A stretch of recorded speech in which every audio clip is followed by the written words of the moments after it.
على آله وأصحابه ذوي الخير والإحسان أما بعد فأعوذ بالله من الشيطان الرجيم بسم الله الرحمن الرحيم ومن يبتغي غير الإسلام دينا فلن يقبل منه وهو في الآخرة من الخاسرين صدق الله مولانا العظيم۔ بارگاہ رسالت مآب صلی اللہ تعالی علیہ وسلم میں ایک بار درود پاک کا ہدیہ پیش کریں۔ اللہم صلی علی سیدنا و مولانا محمد معدن الجود والکرم وآلہ واصحابہ الکرام وابنہ الکریم وبارک وسلم صلاة دائمة سرمدا ابدا۔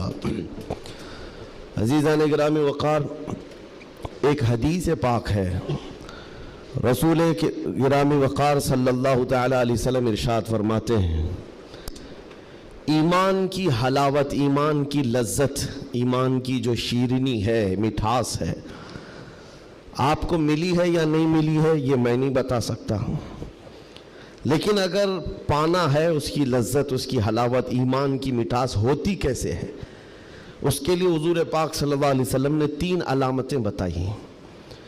جس شخص کے اندر یہ 3 باتیں آ جائیں تو پھر وہ ایمان کی لذت محسوس کر سکتا ہے، ایمان کی مٹھاس اسے مل سکتی ہے۔ ایمان جو ہے صرف داڑھی ٹوپی کا نام نہیں ہے، جبہ کرتے کا نام نہیں ہے، ایمان صرف جھنڈا لے کر گھومنے کا نام نہیں ہے، ایمان ایک الگ کیفیت ہے جس کا سرور بندے کو ملتا ہے، جس کی لذت اور جس کی شیرینی کو وہ بتا نہیں سکتا، اور وہ کیسے حاصل ہوتی ہے؟ 3 چیزیں میرے آقا فرماتے ہیں۔ پہلی چیز، اللہ اور اس کے رسول سے سب سے زیادہ محبت کرتا ہو، پہلی چیز۔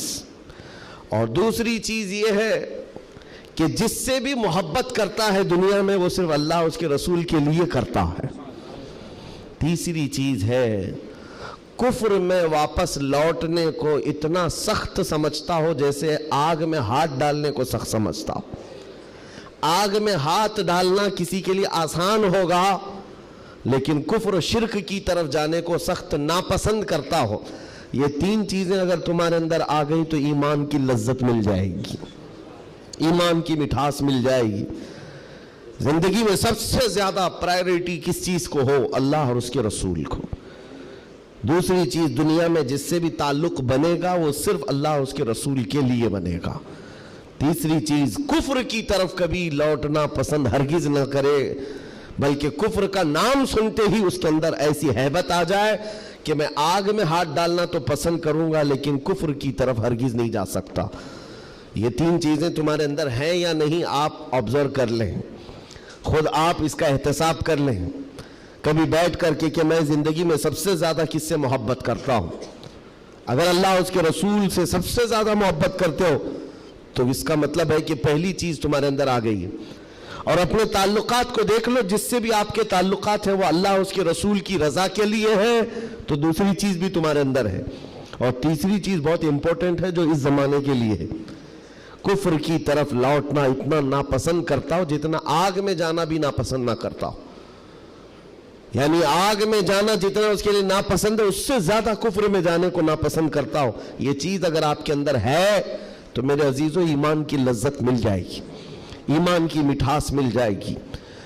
اس دور کے حالات کے اعتبار سے میں اگر بات کروں، قرآن کی آیت تو 1400 سال سے یہ اعلان کر رہی ہے، وَمَنْ يَبْتَغِي غَيْرَ الْإِسْلَامِ دِينًا فَلَنْ يُقْبَلَ مِنْهُ۔ اسلام کے علاوہ کسی بھی دین کی طرف تم منہ بھی لگائے، توجہ بھی کیے تو قیامت کے دن پھر وہ سب سے بڑے گھاٹے میں ہوں گے، ہرگز قبول نہیں کیا جائے گا۔ میں بات یہاں سے شروع کرتا ہوں کہ آج لوگوں نے اس کو ہلکے میں لینا شروع کر دیا، چاپلوسی کرتے کرتے، خوشامد دوسروں کی واہواہی حاصل کرنے کے لیے کبھی پوجا پاٹ میں بھی شریک ہو گئے، کبھی ان کی رضا حاصل کرنے کے لیے ان کی محفل میں بھی بیٹھ گئے، اللہ اس کے رسول کو چھوڑ دیا۔ تمہارے دین میں کمی کس بات کی ہے؟ کتوں کو راضی کرنے کے لیے شیر کبھی کتا نہیں بنتا۔ ایک بات یاد رکھو، رسول پاک صلی اللہ تعالی علیہ وسلم کا جو سپاہی ہے وہ ہر گھڑی ہر میدان میں سپاہی ہے۔ اسے کس چیز کی کمی ہے؟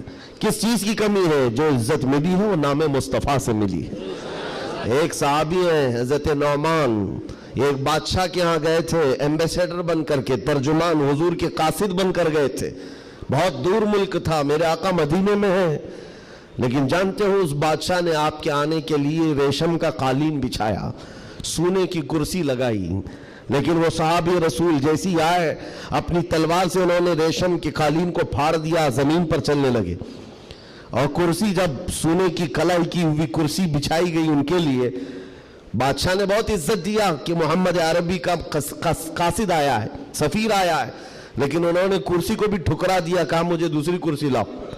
کیوں؟ صرف اس لیے اس بادشاہ نے پوچھا کہ اتنا زیادہ غرور ہے عرب والوں میں، اتنا زیادہ ایٹیٹیوڈ ہے محمد عربی کے غلاموں میں، ان کے سفیروں میں؟ صحابی رسول نے کہا نہیں، نہ یہ غرور ہے نہ یہ تکبر ہے۔ میرے آقا صلی اللہ تعالیٰ علیہ وسلم نے فرمایا ریشم کا استعمال مرد کے لیے حرام ہے، سونے کا استعمال مرد کے لیے حرام ہے، تو میں مدینے میں رہوں تب بھی غلام ہوں، دنیا میں کہیں پر رہوں تب بھی میں غلام ہوں۔ انہوں نے پاس و لحاظ رکھا ہے نسبت رسول کا، تو پھر وقت کے بادشاہوں کو بھی انہوں نے جھکنے پر مجبور کیا ہے۔ کس چیز کی کمی ہے مسلمانوں تمہارے پاس؟ کون سی دولت کی کمی ہے؟ سب سے بڑی دولت تو تمہارے پاس یہ ہے آج تک۔ ایک بہت بڑی بات میں بتاؤں آپ کو، یہ آپ کی مسجد کے امام ہیں، محبت چاہے جتنی بھی کرتے ہو آپ ان سے، عقیدت جتنی بھی کرتے ہو، ایک دن ان سے کہہ دینا مولانا عبد الکریم اپنے باپ کا نام لے کر لوگوں کو رکوع میں جھکا کے دکھائے، لوگوں کو اللہ اکبر کہنے کی بجائے اپنے باپ کا نام یا بادشاہ کا نام لے کر سجدے میں جھکا کر کے دکھائے، کوئی جھک سکتا ہے؟ ارے بادشاہ وقت بھی یہاں آ کر کھڑا ہو جائے اور کہے میرے نام سے جھک جاؤ، مجال ہے کوئی ایک بھی پیشانی جھکے گی؟ نہیں جھکے گی۔ ہاں اگر ایک کمزور کسان کا بچہ بھی حافظ قرآن ہو اور آ کر مصلی پر صرف اللہ کا نام لے، سب کی پیشانیاں جھکتی۔ یہ خاصہ ہے اس قوم کا کہ اس قوم کو اگر جھکایا جا سکتا ہے تو صرف اللہ کے نام پر، باقی کسی کے نام پر یہ پیشانی نہیں جھکتی ہے۔ اور آپ کو پتہ ہے آج کے دور کا یہ بھارت تو چھوٹا ہے، اکھنڈ بھارت جس پر اکبر بادشاہ راج کرتا تھا، جس میں افغانستان تک کی سیمائیں آتی تھی، اس دور میں ڈکٹیٹر رول ہے، کوئی الیکشن والا بادشاہ نہیں ہے۔ 40 سال تک بیٹھا ہوا بادشاہ جب نیا دین لے کر کے آیا، اور اس کا نام بھی اکبر تھا، نمازیں بھی اس نے اس طرح بنائی کہ بادشاہ کے نام پر رکوع ہوگا، سجدہ ہوگا۔ میرے عزیزو، ایسا تمکنت اور ایسے جلال والا بادشاہ، لاکھوں کی فوج ہے اس کے پاس، بڑے بڑے راجے مہاراجے آنکھ نہیں ملا سکتے تھے، لیکن جب اس نے یہ کہا کہ عبادت میں بادشاہ کے نام پر جھکنا ہوگا، صرف 25 سال کی عمر کا مجدد الف ثانی کھڑا ہو گیا، کہا نہیں یہ پیشانی جھکے گی تو صرف اللہ کے نام پر۔ حد ہو گئی میرے عزیزو، بادشاہ وقت جس کے پاس سارا جبر طاقت ہے نہیں جھکا سکا، اور جھکانے کے لیے اس نے ایک بار کیا کیا، دربار میں اتنا چھوٹا سا دروازہ بنایا کہ آنے والا جھک کر کے ہی آئے، جو بھی دربار میں آئے وہ جھک کر، سیدھا آ نہیں سکتا تھا، اتنی چوکھٹ چھوٹی بنا دی۔ مجدد صاحب رحمت اللہ تعالیٰ علیہ کو بلایا گیا تھا دربار میں کہ یوں تو یہ جھکتا نہیں، لیکن دربار میں آنا ہے تو کیسے آئے گا؟ جب وہ قریب پہنچے دیکھا کہ اتنی چھوٹی چوکھٹ بنی ہوئی ہے اور یہاں جانے کے لیے رکوع کی حالت میں جانا پڑتا ہے۔ وہ اللہ رب العزت کا ایسا بندہ، رسول پاک کا سپاہی، اپنے دین کا محافظ، دیکھتا ہے جانا ہے ٹھیک ہے جائیں گے، لیکن جس وقت داخل ہونا تھا وہ نہ جھکے، نہ ہی رکوع کیا، نہ ہی پیشانی جھکائی، پہلے پیر اندر ڈال دیا، پیر اندر ڈال دیا۔ جیسے سامنے لوگوں نے دیکھا کہ لوگ پیشانی پہلے اندر ڈال کر کے آتے تھے، اور یہ عالم دین ہے کہ پیر اندر ڈال کر کے آ رہا ہے۔ یہاں جیسی آئے تو لوگوں نے یہ اعلان کیا کہ بادشاہ کی بڑی توہین ہوئی، بادشاہ کی بڑی توہین ہوئی، پاؤں دکھا کر کے آ رہا ہے یہ مولوی، قدم دکھا کر کے آ رہا ہے۔ آپ نے کہا بادشاہ کی توہین میں نے نہیں کی، بادشاہ نے خود اپنی توہین کروائی ہے، اسے خود پیر پسند تھے اس لیے دروازہ چھوٹا کیا۔ عزیزان گرامی وقار، تمہارے پاس کس چیز کی کمی ہے؟ اللہ تعالیٰ نے یہ خصوصیت عطا کی ہے، یہ پیشانی کبھی کسی غیر کے سامنے نہیں جھکتی ہے، نہیں جھکتی ہے۔ کروڑوں کے سامنے تھوڑی طاقت و قوت کی پوجا کرنے والی یہ قوم نہیں ہے۔ آج ان کے پاس طاقت آئی تو ان کی پوجا کریں گے، ان کے پاس آئی تو ان کی پوجا کریں گے۔ قوم مسلم صرف اور صرف اللہ وحدہ لا شریک کی عبادت کرتی ہے۔ ہم رسول پاک سے بے پناہ محبت کرتے ہیں لیکن عبادت نہیں کرتے رسول کی بھی، حضور پاک صلی اللہ علیہ وسلم کے دربار میں بھی عبادت نہیں کرتے، تعظیم ہے، عبادت صرف اللہ کی کرتے ہیں۔ یہ خاصہ کم ہے، اسی بات سے تو پوری دنیا کو کڑن ہے اور جلن ہے کہ یہ دنیا میں ایک واحد قوم ایسی ہے۔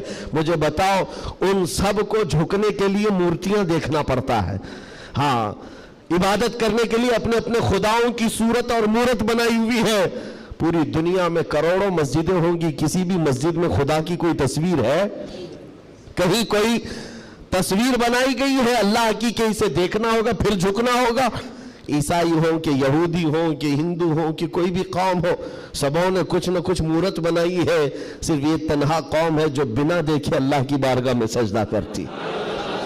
یؤمنون بالغیب، اللہ نے تعریف میں فرمایا ہے یہ غیب پر ایمان لانے والی جماعت ہے، اور جس کا ایمان ہی اتنا مضبوط ہے خدا کو دیکھا کبھی نہیں اور جھکتے ہیں۔ آج تک امام صاحب کے پیجامے کو لے کر سوالات ہوتے رہے، امام صاحب کے آنے جانے کو لے کر سوالات ہوتے رہے، کوئی ایک بندہ بھی مجھے بتاؤ آ کر امام صاحب سے کہتا ہے ہر دن آپ جھکاتے ہیں کبھی اللہ کو دکھاتے کیوں نہیں؟ کوئی نہیں پوچھتا، ہر ایک کو پتا ہے ہمارا ایمان ہی ہے غیب پر ایمان لانے والی قوم۔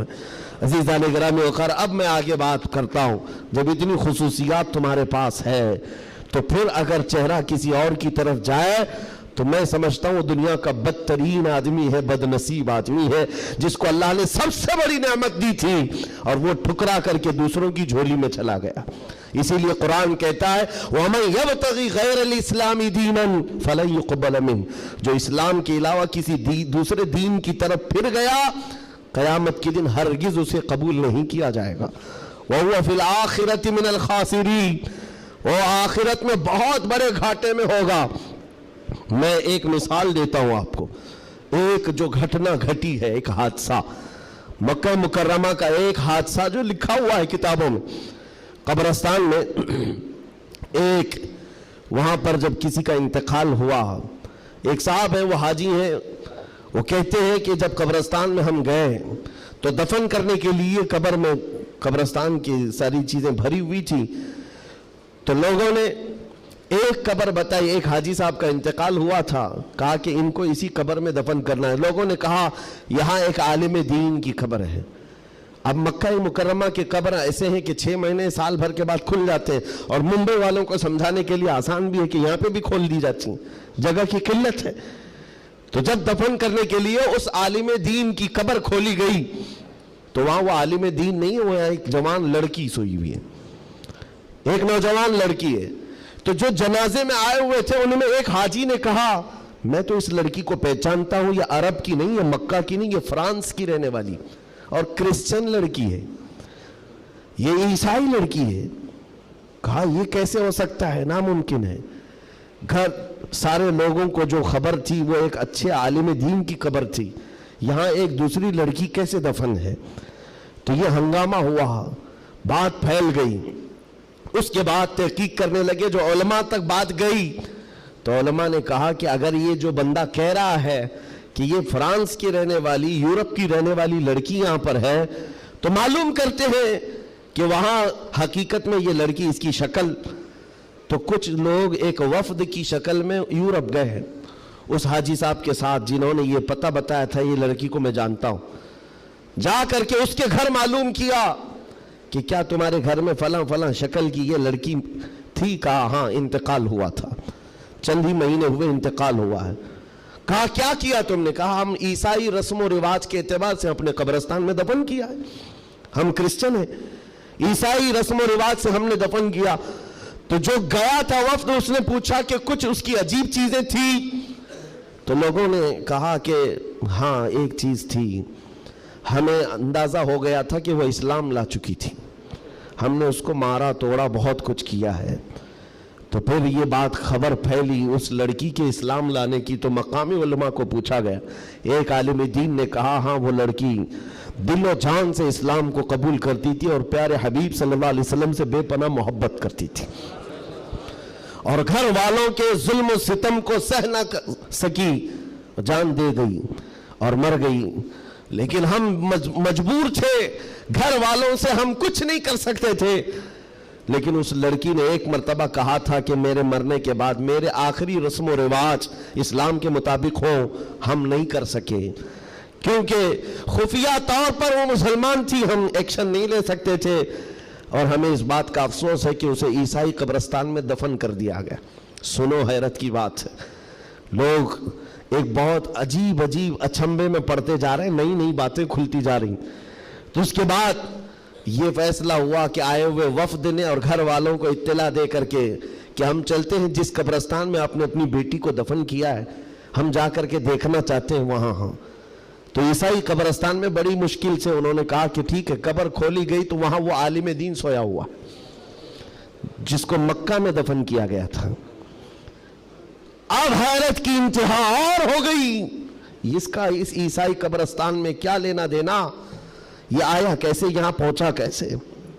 میرے عزیزو، یہ بات اگر لکھی ہوئی نہ ہوتی تو میں کبھی نہیں کہتا۔ اور جب اور حیرت بڑھ گئی، وہ وفد علماء کا واپس آیا، کہا کہ اس راز کو ہم معلوم کرتے ہیں اس عالم کے گھر سے ہی۔ ایک بات تو سمجھ میں آ گئی کہ لڑکی مسلمان ہو گئی تھی اور اسلام سے بے پناہ محبت تھی، اللہ کا کرم ہوا، ہو سکتا ہے اسے کفرستان سے نکال کر مولا تعالیٰ ایمان والوں کے بیچ میں، اولیاء اور صحابہ کے بیچ میں دفن کر دیا، فرشتوں نے اس کو منتقل کر دیا، اور یہ ممکن ہے، یہ ممکن ہے۔ لیکن اس کے ساتھ کیا ہوا ہے، یہ مسلمانوں کے قبرستان سے کرسچن اور عیسائیوں میں کیسے آ گیا؟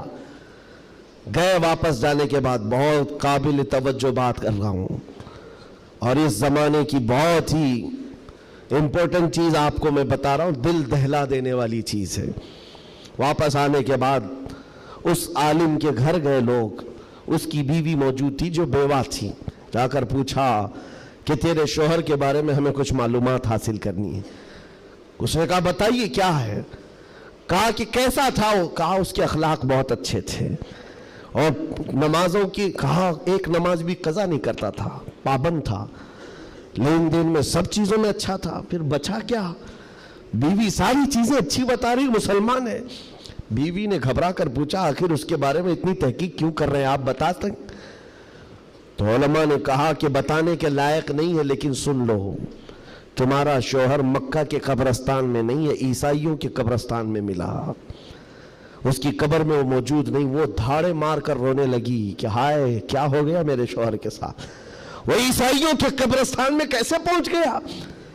اور جب اس کا غم میں کچھ افاقہ ہوا تو خاتون کہتی ایک بات ہے جو بات مجھے آج کہنا ہے، توجہ، عورت کہتی ایک بات ہے، میرا شوہر سب اچھا تھا، لیکن کیا ہے جانتے ہو، جب ہم لوگ رات کو سوتے یا جمع کرتے غسل واجب ہوتا تو ہر بار میرا شوہر ایک بات کہتا کہ عیسائیوں کے مذہب میں کتنا اچھا ہے کہ غسل واجب نہیں ہوتا، یہ ہمارے اسلام میں ہے کہ بار بار نہانا پڑتا ہے، عیسائیوں کے مذہب میں جو ہے جمع کرنے کے بعد غسل واجب نہیں ہوتا، کتنا اچھا ہے۔ یہ بات وہ کہتا تھا، تب میں اس کو ٹوکتی تھی کہ دین اسلام کے علاوہ کسی دوسرے مذہب کے متعلق مت کہا کرو۔ بار بار وہ یہ کہتا تھا، شاید یہ وجہ ہے کہ موت کے بعد اسے وہیں پہنچا دیا گیا جہاں کی وہ بات کرتا تھا۔ وَمَن يَبْتَغِ غَيْرَ الْإِسْلَامِ دِينًا فَلَن يُقْبَلَ مِنْهُ، قرآن کہتا ہے جو اسلام کے علاوہ دوسرے دین کی طرف منہ پھیرا ہرگز نہیں قبول کیا جائے گا۔ اور میرے آقا فرماتے ہیں من تشبہ بقوم فہو منہم، جس نے کسی دوسری قوم کی مشابہت اختیار کی، قیامت کے دن اسی قوم کے ساتھ اسے اٹھایا جائے گا، اسی قوم کے ساتھ اٹھایا جائے گا۔ مسلمانوں، آج ایمان مضبوط کرنے کا وقت آ گیا آپ کے۔ ہواؤں کو دیکھ کر، طوفانوں کو دیکھ کر آپ اپنے دین میں ذرا بھی لچک نہ لانا۔ کلمہ طیبہ پر اگر حملے ہونے لگے تو کیا تم اپنا کلمہ بدل لو گے؟ اذان سے اگر کسی کو نفرت ہونے لگی تو کیا اذان کی کلمے بدل لو گے؟ یہ دنیا اگر تم بدلنے لگ گئے تو اتنا بدلے گی کہ انسان کی بجائے کتا بنا کر رکھ دے، تب بھی وہ راضی نہیں ہوں گے، تب بھی وہ راضی نہیں ہوں گے۔ ہم نے دیکھا ہے ان لوگوں کو جو آج بھی دھوتیاں اٹھا کر کے چلتے ہیں، جوتیاں اٹھا کر کے چلتے ہیں، ان کی حیثیت کیا ہے آج؟ کفار و مشرکین کے قدموں میں بیٹھ کر کے وہ سوچتے تھے کہ سکتہ مل جائے، تختہ مل جائے، ملا کچھ نہیں، استعمال ہوتے رہے، ذلیل اتنے ہوئے کہ نہ اپنی قوم کے رہے نہ اس قوم کے رہے۔